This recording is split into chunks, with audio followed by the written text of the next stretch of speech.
All right, Ricky Butterworth, or it might be Cindy Butterworth, says, where do you stand on the Great Reset the Liberals are planning on introducing? Well, let me just say that, first of all, what is this Great Reset?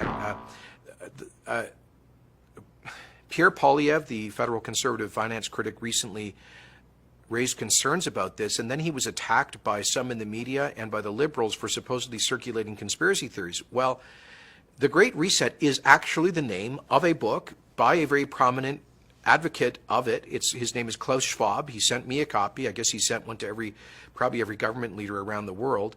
And Klaus Schwab's thesis in his book is that governments and societies, the world, should, quotes, seize the opportunity of the public health and economic crisis to reimagine the world and radically change policies.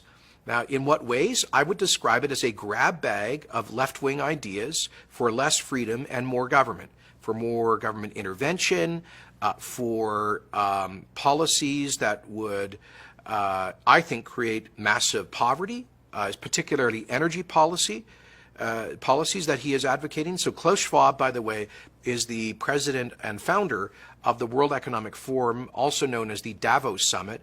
I call it the biggest gathering of global hypocrites in history.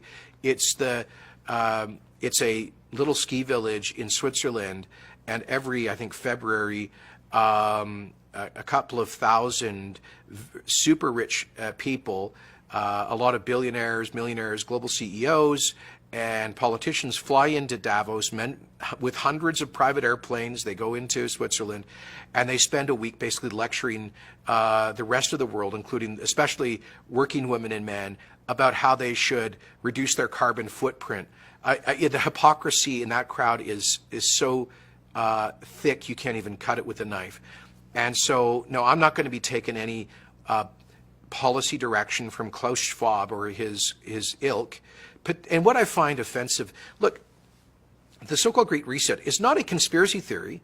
It is an actual set of concrete proposals being advocated by some very influential people, and including, apparently, by Prime Minister Trudeau, who clearly alluded to it, referred to it, quoted from it, the Schwab theory, in a speech he gave to the United Nations a couple of months ago. So it's not a conspiracy theory to talk about that. Those are the folks advocating it.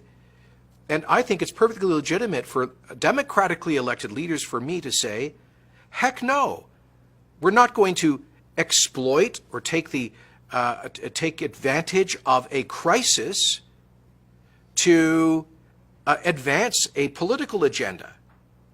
So no, it's not a conspiracy, and nor is it a conspiracy theory.